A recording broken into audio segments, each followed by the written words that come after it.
नमस्कार, मैं हूं दिनेश गुप्ता जी के साथ, जो कि संघ के बड़े प्रमुख रोहिणी क्षेत्र के नेता हैं। इनकी एक खासियत है, ये यारी दोस्ती पर परवाह नहीं करते, ये परवाह करते हैं संघ की। ये भाग रहे हैं, देखो सच को सुनने के लिए। आज इनसे बात करते हैं कि इनके मन में चुनाव को लेकर क्या है। दिनेश भाई, क्या रहेगा चुनाव में? भारत माता की जय। चुनाव बहुत बढ़िया रहेगा और जो हम पिछले 13 साल से भ्रष्टाचारी केजरीवाल को झेल रहे हैं, दिल्ली का बुरा हाल कर दिया है। इस बार दिल्ली वालों ने मन बना लिया है कि वो भाजपा को लाएंगे और दिल्ली को रोहिंग्या और मुसलमानों से मुक्त कराएंगे। रोहिंग्या और मुसलमानों से मुक्त कराएंगे। भ्रष्टाचारी नेताओं के बारे में क्या कहना है आपका? जितने भ्रष्टाचारी नेता थे वो जेल में चले गए और अब जाने वाले हैं। बाकी हमारे क्षेत्र से विजेंद्र गुप्ता जी बीजेपी के कैंडिडेट हैं और उनके पूरे चांस हैं कि वो मुख्यमंत्री भी बन सकते हैं। विजेंद्र गुप्ता के चांसेस के लिए मैं उसको मान सकता हूँ आपकी बात, लेकिन इससे जब बड़ा भ्रष्टाचारी नेता कौन है जिसने कब्जा कर रखा सरकारी जमीन पर? मेरी नॉलेज में ऐसा कुछ नहीं है। नहीं, आप भी जाते हो उस जगह पर जो सरकारी जमीन है एमसीडी की, वहाँ इन्होंने कब्जा कर रखा है पिछले 20 साल से। तो आप उसको सही मानते हैं, गलत मानते हैं? नहीं, वो विधायक जी ने अपना ऑफिस बनाया हुआ है। ऑफिस में उनकी पत्नी ने जो वो संपूर्ण के नाम पे कब्जा कर रखा है? नहीं, मैंने नहीं देखा वहाँ ऐसा कोई कब्जा है।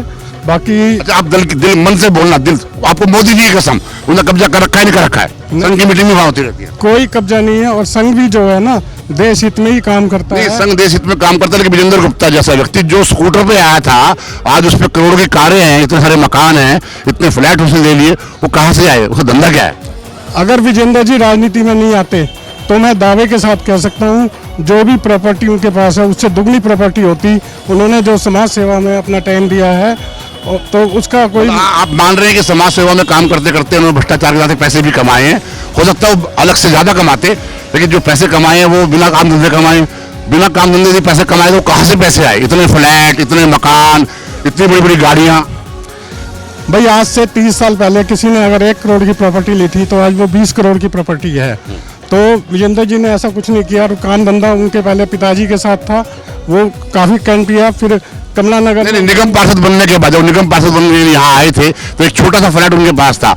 आज उसी सोसाइटी में 3 फ्लैट लगातार हैं और बड़ी बड़ी गाड़ियाँ कहाँ से आ गई? मैंने कहा ना, जो लोग राजनीति में नहीं है उनके इनके अगर आप 3 कह रहे हो तो उनके 6 फ्लैट हैं विनोबा में। तो ऐसा कुछ नहीं है। मतलब आप मानते हैं कि इनको जो 3 फ्लैट हैं वो आए तो इसी कमाई से, कोई और तो काम उनका है नहीं, वो तो 24 घंटे राजनीति ही करते हैं?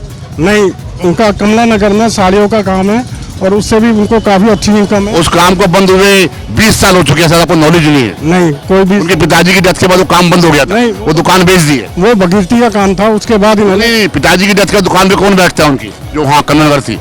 हाँ, तो वो उन्होंने छोड़ दी। उसके बाद कमला नगर में साड़ियों का व्यापार किया और उसमें उनको काफी अच्छी इनकम है। साड़ियों का काम तो जब उनके फादर की डेथ हो गई तो साड़ियों का काम तो बंद हो गया था, दुकान बेच दी थी। नहीं, वो भगीरथी में उनका डार्ट्स वगैरह का और काम था, ये नया काम था। आजकल क्या काम कर रहे हैं वो राजनीति के अलावा? देखो, मैं तो ये कहूँगा आजकल वो इतने बड़े नेता, सुलझे हुए नेता हैं कि 24 घंटे वो समाज सेवा में लगे रहते हैं और पूरी रोहिणी क्षेत्र में उनका कंपटीटर कोई नहीं है और वो भारी मतों से। किसी भ्रष्टाचार में कोई कंपटीटर नहीं है उनका? समाज सेवा में उन्होंने क्या सेवा की? आज बताओ, ये धर्मशाला के टूटने के ऑर्डर हो चुके हैं और अभी भी तलवार लटकी हुई है। कुछ प्रयास किया उन्होंने इस धर्मशाला को बचाने के लिए? उन्होंने सबसे पहले दिल्ली में यहाँ नगर निगम बनने के बाद पंचकर्मा हॉस्पिटल का उद्घाटन। अरे उद्घाटन किया था, वो तो पंचकर्मा का किया था रहने के लिए। वहाँ खाली एक छोटी डिस्पेंसरी बन के रह गई है। जहाँ लाल कृष्ण आडवाणी, सुषमा स्वराज आई थी, वो केवल डिस्पेंसरी है, जो कि बना था हॉस्पिटल। मतलब हॉस्पिटल का उद्घाटन हुआ था, रह गई डिस्पेंसरी। ये अच्छा काम है, बुरा काम है? नहीं, बहुत लोग दिल्ली से बाहर से आके भी वहाँ इलाज कराते हैं। बात का जवाब दो दिनेश जी। आप क्या मतलब डरते हो विजेंद्र गुप्ता से? अरे कौन किससे डरता है? या उसकी पत्नी से डरते हो? ऐसा अच्छा, आपको पता है उसकी पत्नी ने जो है एक पूर्व एमएलए के खिलाफ छेड़छाड़ का आरोप लगाकर मुकदमा दर्ज कराया है? क्या वो सही किया उन्होंने? मेरी नॉलेज में ऐसा कुछ नहीं है। और अच्छा, आप मेरे सर पे कसम खाओ कि आपकी नॉलेज में नहीं है? सर पे हाथ रखो, सर पे हाथ रखो, मेरे सर पे हाथ रखो। आप मेरे बड़े भाई हो, क्या आपकी नॉलेज में नहीं है कि उन्होंने एक पूर्व विधायक पर झूठा मुकदमा दर्ज कराया छेड़खानी का, क्योंकि उन्होंने संपूर्ण नाम की संस्था के माध्यम से सरकारी जमीन पर कब्जा किया हुआ है? मेरे सर पे हाथ रखे हुए नहीं है, ऐसा सच नहीं है? मेरी नॉलेज में ऐसा कुछ नहीं है कि उन्होंने गलत केस डायल किया है या क्या किया है। अरे ये मजबूरी हो सकती है दिनेश गुप्ता जी की, बहुत जागरूक नेता थे लेकिन पता नहीं किस दबाव के अंदर बोल नहीं पा रहे हैं,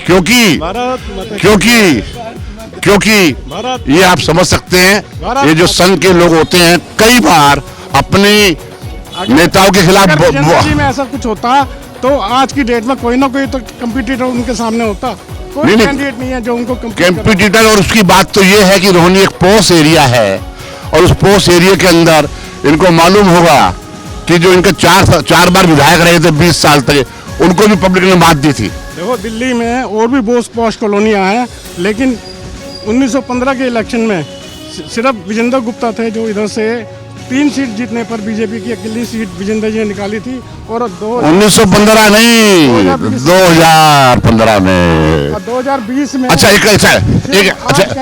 एक बात बताओ। अरे वो ठीक, मैं आपको वो सारी दुनिया को मालूम है, लेकिन विजेंद्र गुप्ता जी जब मुख्यमंत्री बनते तो सबसे पहला काम क्या बोलेंगे आप? आपकी धर्मशाला रिकॉग्नाइज करा देंगे वो? देखो उनके बस में या जो कानून के हिसाब से जो भी काम उनके हाथ में होगा वो पूरा वायदा, वो इस धर्मशाला के खुद भी ट्रस्टी हैं। भाई ये दिनेश गुप्ता थे, सज्जन आदमी हैं, लेकिन पता नहीं किस घबराहट के अंदर बोल नहीं पा रहे हैं। इन्हें विजेंद्र गुप्ता के सारे काले कारनामे पता है, लेकिन चुनाव का मौका है, अकेले में सब बात करेंगे लेकिन माइक पर नहीं, कैमरे के सामने नहीं। आपका धन्यवाद। जय हिंद, जय फौजी।